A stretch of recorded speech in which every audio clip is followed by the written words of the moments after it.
I'm your host, Logan23. You're joining me for At Any Price, Chapter 9. After what just happened and his reluctance to do the deed, you need one question answered. What the hell, Adam? You rack your brain for reasons. Maybe he was screwed up about sex. I think... I'm gonna go with maybe he's worried about you. I want to go to 1 or 2. 3 is no. He's worried. He seems really sweet, and I am a virgin. Maybe he's worried if he gets too overpowering that he might hurt me. But he was being so careful before, and he was so close. Why would he run? You pace into a tight circle before deciding. Excuse me. Before deciding you can't keep still. You grab your hoodie, running shoes, and head for the yacht's little gym. He's already there in the corner, pulling the T-bar. You're not only one trying to burn off sexual frustration with exercise. Heck machine? Fitness ball. The rowing machine. Rowing. I'll sit down at the rowing machine.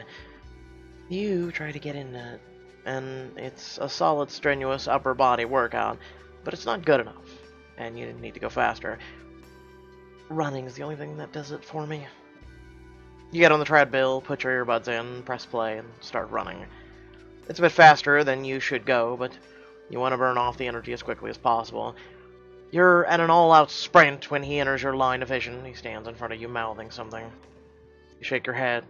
No, he can wait. And just like you waited for him while he checked on work, he can wait. He doesn't move. Then he turns off the treadmill. Oh, okay. The safety mechanism kicks in and it slows down. What the hell was that? You're going too fast. You didn't even warm up. I'll thank you to keep your nose out of my exercise routine. I'm not going to sit back and watch you hurt yourself. Well, maybe I'm pissed off and need a good run. Then at least do it properly. He told me that Adam was a runner, but that doesn't give him the right to butt in. You're about to walk away from the treadmill when he stops you. Mia, you're not ready. I know he's talking about running now, or not talking, but that remark gets my dander up. And who are you to tell me that? It's my decision and my body. I could go out tomorrow with anyone and... No, you can't. There's no agreement if you refuse to go through with it. There's no money if you back out. I really need the money. Who says you were ever going to pay me? I never back out of my agreements.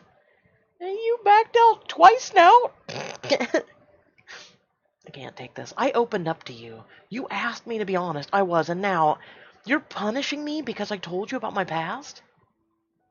He reaches out. Mia, if I didn't care about you as a person, I'd just do it. But after what you told me, I'm not convinced it won't somehow harm you. Great.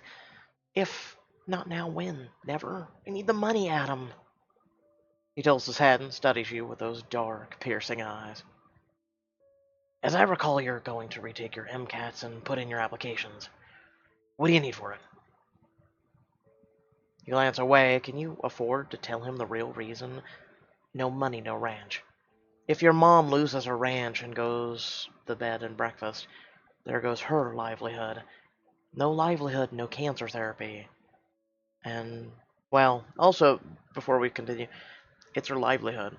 And when you suffer from a debilitating disease, you try and keep that livelihood alive as much as humanly possible, because if you lose it, it can drain you and your self-confidence, your pushing and everything, and it can actually, it's proven, that people will die from that alone.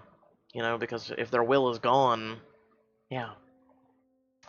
And when you just open up, he took the decision away from you. You can't trust him to do the same when you need the money immediately. Why should I tell you? So you can use it against me? His eyes are stern. You lift your chin and stare him down. Do I even have a choice but to go along? You thought you were the one in control. Now you're realizing that's no longer the case. I was never in control, was I? You just let me think I was. I'm smart. I'm in school on a scholarship. I've got the grades for med school, but I'm not a prodigy like you. Am I just some little play toy with until you get bored again? He gets tense, angry almost. No. I think you're bored. I think that's exactly it. You're bored, aren't you? You've got a multi-million-dollar company, all those expensive toys, and you wanted the next step up. You wanted to play with somebody's life, because that's so much more fun, isn't it? That's not true at all.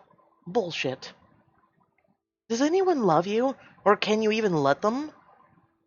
It might be your imagination, but you think he grows a shade paler. He shifts his weight unsure. You turn and run back to your room. You're done. You don't want to do this anymore. He catches you just outside the door to your room and wraps his hand around your upper arm. He pulls you around to face him. His mouth finds yours, and though you're still angry, you let him kiss you. When you come apart, his breath is harsh. His voice is dark and husky. One more night, Mia. You put your hands to push him away, and he tightens his grip on your waist. Please. I need something, some kind of assurance. We can't just keep dancing around the deal. All right, one more night. I'll transfer half the money to you on Monday. Okay, if you still want me. He slowly reaches you. He takes a deep breath, and his right hand closes into a fist. Were you any doubt until I stopped it? No. Then don't allow yourself to think otherwise. I want you very much. Your heart thuds in your throat. He wants you for one night, and then what? For the first time since starting your scheme, you're beginning to think you'd made a very, very bad decision. Your feelings for him are starting to grow too big for just one night. He steps forward and plants a chaste kiss on your cheek. Good night, Mia. Then he turns down the hallway and disappears into his quarters. Exhausted, you drop onto the bed, curl into a ball, and sleep. The next morning, you're safely docked at the slip on Bay Island, nestled against Adam's house. You have a brief, awkward, understated breakfast in the kitchen. He finally breaks the silence.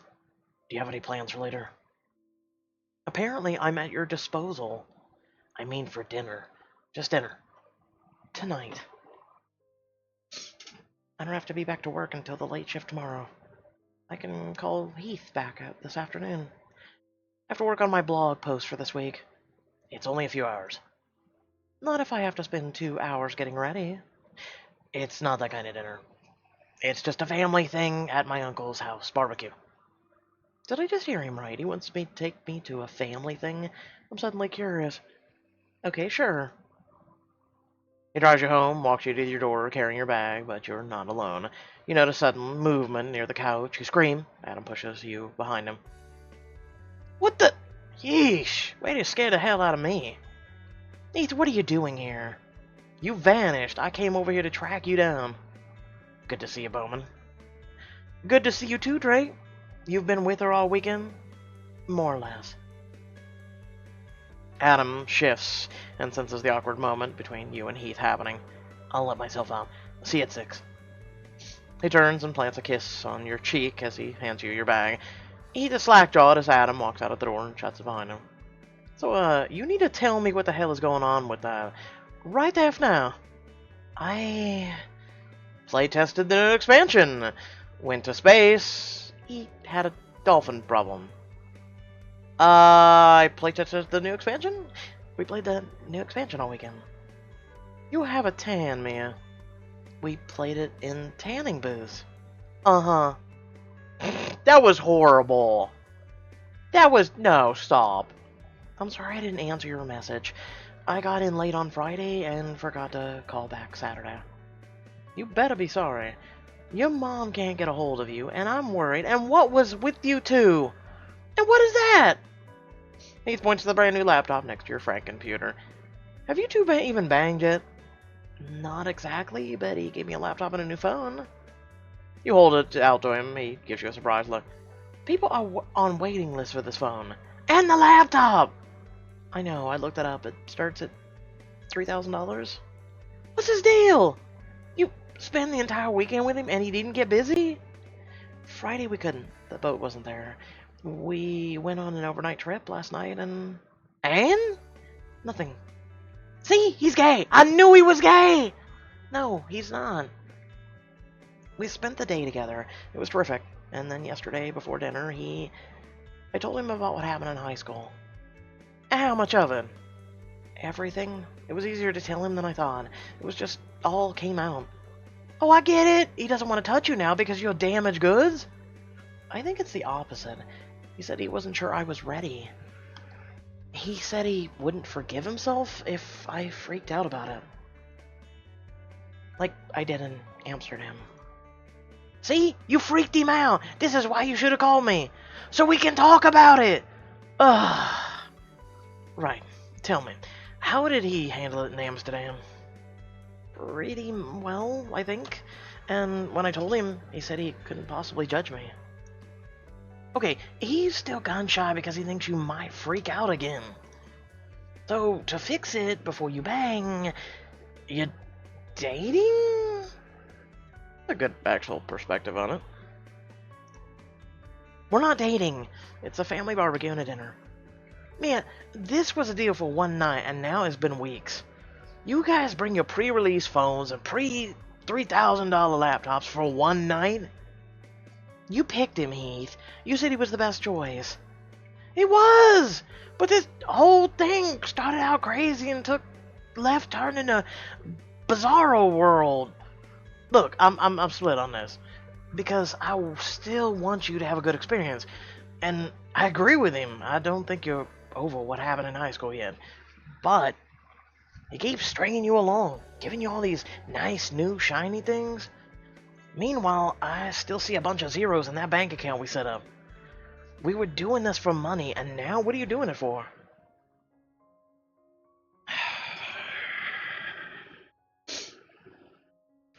I like how it's 79 months for either one. I think it's more than money. We just need the money. Or I don't know. I mean, technically she's having a bunch of complicated feelings about loving him, building a relationship, and I think he's doing that on purpose. I don't think this guy's stupid. He's a businessman, and something tells me he's put investments, like, he thinks of her as an investment. So, yeah. I don't know.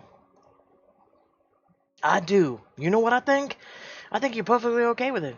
You don't want to be liberated. That's not exactly it, but...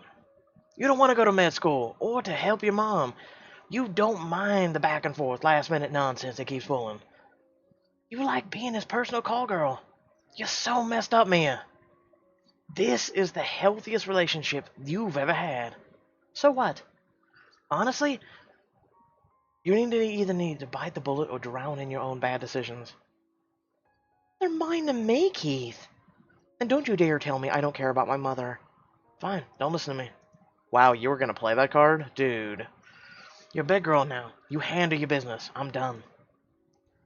With a disgusted wave of his arm, he turns and leaves, slamming the door behind him. You might have laid down your head and cried, but you didn't. Email Fallen one. Ooh, that's a new one.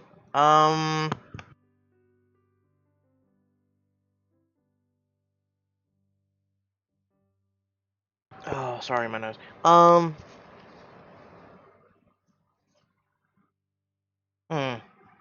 Let's work on, because she said she's got work. I'm a type of person where if I got a lot on my mind, I either go for a workout or I work on my blog. Well, not my blog, basically work, is what I'm saying. I try to put another blog article, but nothing comes to mind. You instead put together a couple ideas about dealing with IRL drama in your in-game guild. It helps a lot, but not much. These words repeat themselves over and over in your head. Is Adam playing you? And why? What are you doing?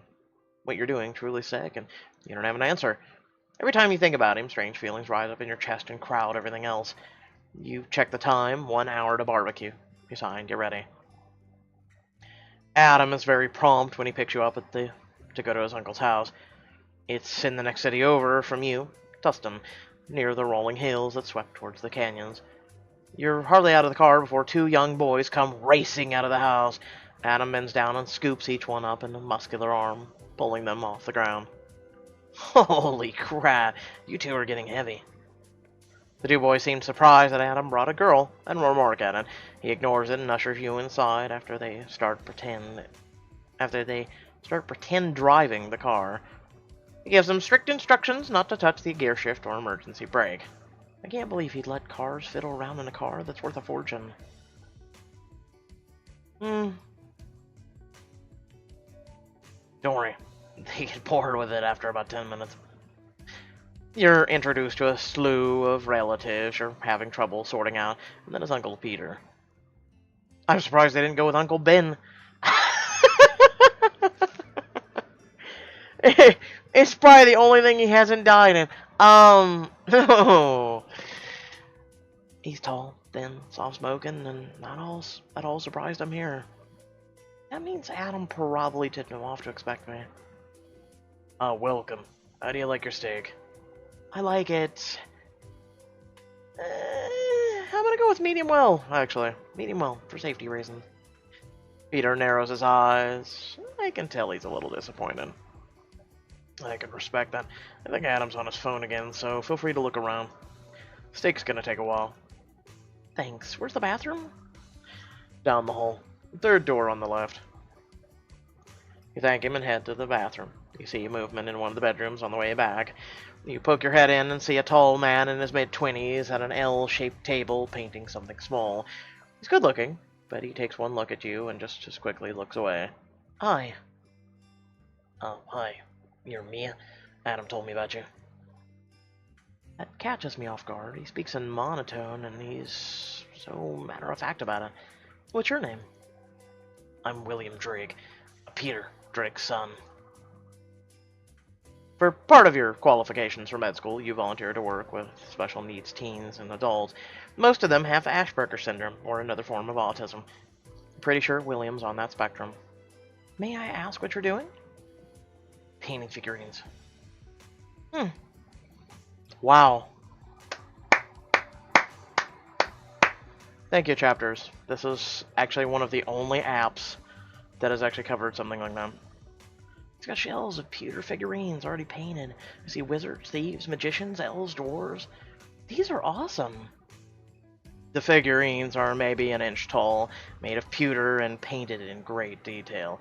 They must have taken hours to do properly. We don't use them anymore. Adam never plays D&D like he used to in high school. Oh, these are for Dungeons & Dragons? I've never played. Alex was trying to get me to join his group for months. I've resisted.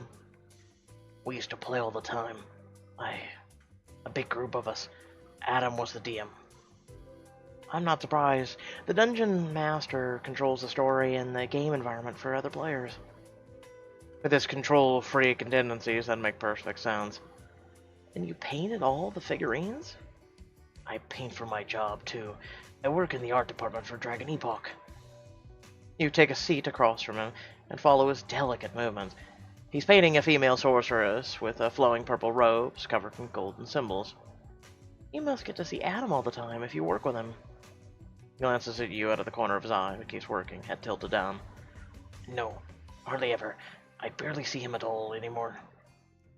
You pause. It's the first time in your entire conversation that William has shown any emotion, regret. You watch him as he quietly continues his work. He looks sad, lonely. He misses Adam, who had become one of his closest friends. What does that say about his boss, Adam? That he's a boss of a huge company and he's busy? Hell, he can barely have enough time to spend time with you. That shows his character. Why employ a cousin, someone who was once a good friend, and then never spend time with him? It was true Adam's work kept him busy, but he could manage lunch once a week with William. I play D. Did you design anything I know? I'm a colorist. I fill the color in on other people's designs. Oh, don't tell her any in-game secrets, Liam. She'll try to weasel anything out of you. Fills up the doorway, but he seems happy to watch his cousin work. I don't know any. Didn't you have this one wearing yellow before? Different figure. So I heard you used to be DM for William's D&D campaigns. Yeah, a long time ago. We haven't played in a decade, but Liam likes painting the figurines. Maybe you guys should play again sometime. He shoots you a curious look and says, like I have time for that. There's a voice in the hall. Everyone, steaks already. Come out for dinner. You eat on the back patio around a gorgeous pool. Adam's cousins share funny stories about his adolescence. He bears it stoically, but you can see the hint of a smile. You offer to help with the dishes. Adam helps rinse and dry them after you've washed. You don't have words. Why has he brought you here? Why introduce you to his family, especially when he knows damn well once your deal is done, they're gone? While you say your goodbyes, William stops you and places a small metal object in your hand. It's one of the figurines you were admiring from earlier. Adam says you play a spiritual enchantress in DE. I thought you'd like this. You look at the figure in the dim light, a perfect replica of the spiritual enchantress. She's an intricately rendered work of art and perfectly clothed to boot. Thank you, William. It's perfect. Adam wraps his hand around yours, and you bid everyone goodbye as you head to the car. The ride home is quiet. He walks you to your door, and you stand at the precipice again. Thanks for coming with me tonight, Mia. Of course, I had fun, but why? Why would you introduce me to your family? Won't they wonder what happened to me when you... No. Because you asked me, and I wanted to show you. Asked you what? You asked me if I love anyone, and if anyone loves me. And that's them. Wow. You are that egomaniacal. I mean, I get it, and it's sweet. But at the same time, what the hell? They're who I love. He bends over and kisses your cheek. He waits until you lead yourself in and then fades into the darkness. The ache in the base of your throat is rising again. You're dreading and anticipating his next call. Is Heath right? You can't get him out of your mind, and the money is important, but I don't want this to end, and I worry. I worry that I'll never meet another man like him. I worry that I've already lost a lot because I've decided to do this crazy thing. And I worry about how I'll pick up the pieces when it's all over.